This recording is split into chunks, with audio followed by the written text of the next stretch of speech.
In this video, we'll be taking a look at two NBA games happening on May 7, 2025, and providing you with free team picks and total picks for each one of those games, so 4 picks in total. Welcome back to Cash Out Sports. Let's dive right into it. Oh, and don't forget to subscribe and to click the bell icon to get notified as soon as these videos get released, so that you have more time to plan out your bets as we provide these videos on a daily basis. I can guarantee that you'll have all the important information that you'll need on these two NBA games after fully watching this video. One more thing before we start. If you would like to gain access to our best exclusive sports picks to take your journey to the next level, then check out our Patreon in the link down below, where we offer our best single picks, parlay picks, and much more. Now let's get started.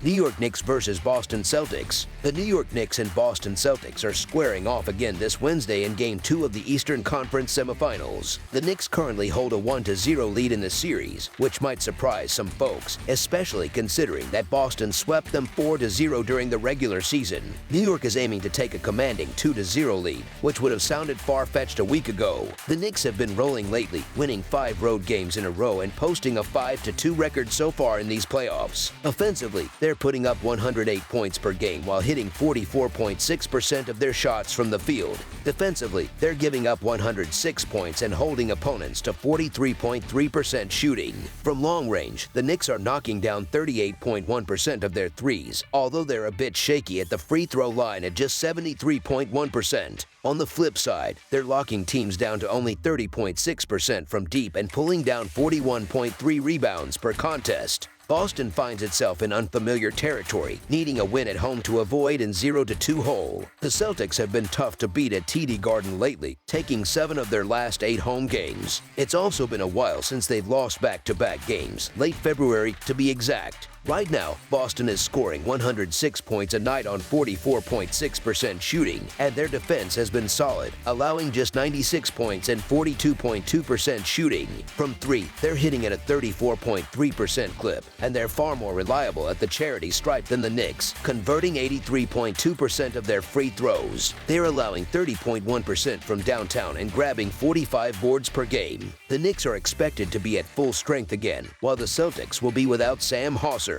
Kristaps Porzingis remains questionable as he recovers from an illness. Monday's loss was a tough one for Boston. Even after leading by 20 in the third quarter, they couldn't close it out. The long break clearly didn't help them. Coming into this series, most people expected the Celtics to dominate. After all, they crushed New York in the regular season. But that collapse in Game 1 cracked the door wide open for the Knicks. Boston is supposed to come out and make a statement in Game 2. That's what the line suggests. They're expected to blow this one open. But if that kind of win was in the bag, they would have done it already. This Knicks team was built to frustrate Boston. They've got 3 elite wing defenders, Josh Hart, Mikal Bridges, and Og Anunoby, who can switch, close out on shooters, and still stay in front of guys. That showed in Game 1 when they held Boston to just 5 of 6 shooting from 3. Karl Anthony Towns isn't likely to get consistently outplayed by Porzingis or Horford, and Jalen Brunson keeps showing up as a go-to scorer. Boston should respond, sure, but that Game 1 showing left a bad taste. The Celtics kept chucking threes and didn't even try to adjust. That's not playoff basketball. No plan B, just brick after brick. It's hard to trust that approach. Boston's also been shaky when favored big. They're 9-15 against the spread as double-digit favorites in their last 24, and since mid-December, they've outright lost 6 times when favored by 10 or more. Meanwhile, the Knicks have covered in 6 of their last 8 games and thrive on the road. The betting line just doesn't show them the respect they've earned, especially if Boston's outside shots still aren't falling. Boston has a solid record after a loss, 20-2 straight up and 18-4 against the spread, but laying this many points in a playoff game feels over the top. I do think the Celtics win and even up the series, but I also think the Knicks hang around and keep this one close. They might not win, but the number's too big to ignore. As our first pick for this matchup, the New York Knicks to cover the spread as underdogs is our full game side pick. Like I said earlier, I'm expecting the Celtics to respond in a big way on Wednesday night. During the regular season, they torched the Knicks for 125 points a game. Now, playoff basketball slows things down a bit, but Boston still has the firepower to hit 115 or more. The Knicks weren't exactly a lockdown defensive team during the regular season either, giving up 112 points per 100 possessions, which ranked 16th in the league. Vegas nailed the total in Game 1. It closed at 213, and that's exactly where the final score landed in the 108-105 game. That happened even with Boston bricking 45 threes. You have to think the Celtics will settle down, either get more of those shots to fall or start attacking differently. Porzingis should also be in better shape this time around. He only played 13 minutes in Game 1. Boston will likely ramp up the pace even more, especially since New York really only goes 7 deep in their rotation. They'll want to test the Knicks' stamina. New York found success late in Game 1, especially targeting Boston's switching defense to get Jrue Holiday off Brunson, which opened up playmaking lanes. If Boston just improves slightly on offense, just a little more rhythm and ball movement, this total should fly past the number. As our second pick for this matchup, over the projected total is our full game total pick.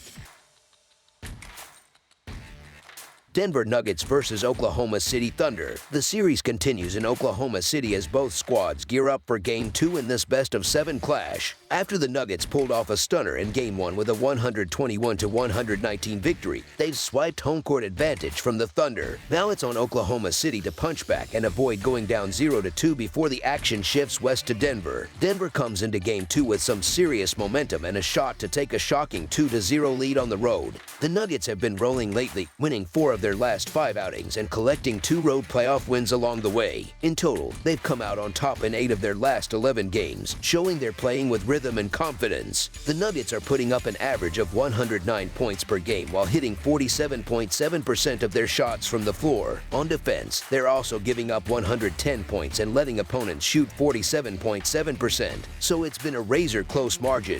From deep, Denver is knocking down 37.9% of their threes and shooting 73.7% from the free throw line. Defensively, they're holding teams to 36.1% from long range and pulling down 45.8 boards per game. The Thunder are staring at a must-win situation here. Falling behind 0-2 at home would be a massive setback.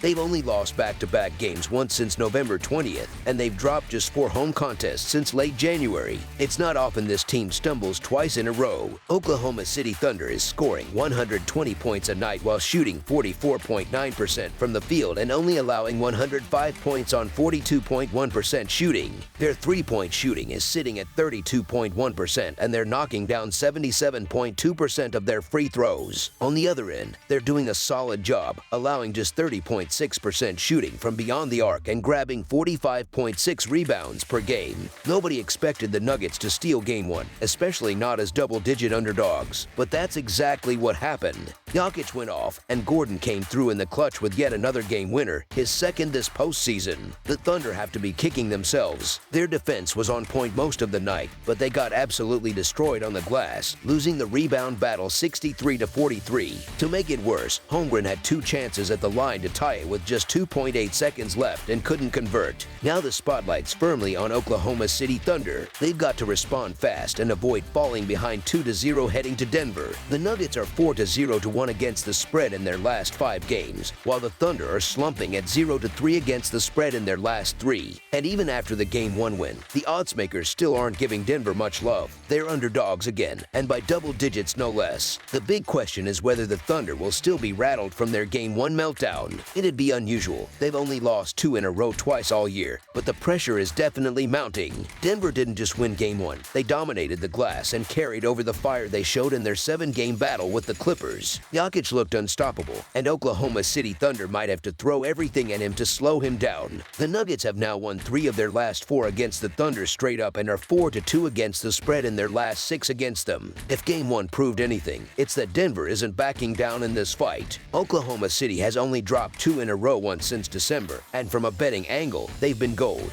57-27-4 against the spread this season. So if you're leaning on the Thunder to bounce back hard, you're not crazy. That said, the Nuggets are earning respect. They just mesh well, play smart, and find ways to win when they shouldn't. They're battle-tested and seem unfazed by big moments. The Thunder might be more explosive and dominant on paper, but they're still a young squad with limited playoff scars. We don't know yet how they'll react after getting punched in the mouth like that. For the first time all year, they're backed into a corner. And here's a stat that matters. Denver is 8-1 against the spread in their last 9 games as double-digit underdogs, with 4 outright wins in those spots. That's not a fluke. The Thunder will be hungry to even things up, and they probably do, but Denver's not going to roll over. As our first pick for this matchup, the Denver Nuggets to cover the spread as underdogs is our full game side pick.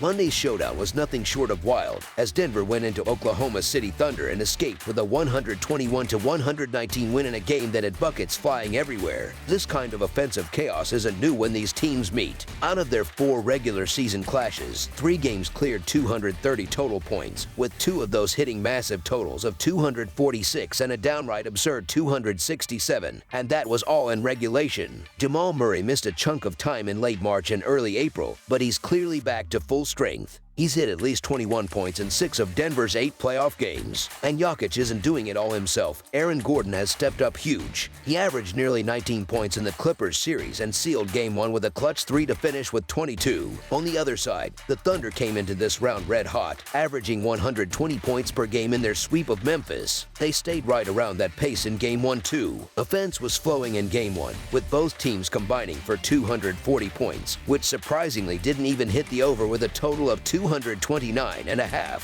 These squads just keep coming. They've got star power at the top, but their bench is chipping too, and while neither team goes deep, the ones that do play make it count. Denver has dropped 120 or more in 3 of their last 4 games. The Thunder have hit at least 114 in every postseason game so far, and have gone over 119 in 3 of them. The over has cashed in 3 of the last 4 meetings between these teams, and they've averaged 246 points combined. So yeah, 230 doesn't seem like a high enough number here. As our second pick for this matchup, over the projected total is our full game total pick. That's all for now, so if you have any other games you would like reviewed, then leave a comment down below with the game you would like analyzed. Subscribe to our channel, leave a like on this video, and we'll get to it as soon as we possibly can. We would also love to hear your opinion on the picks presented to you in this video, whether you agree or disagree with them, so leave a comment down below and do let us know.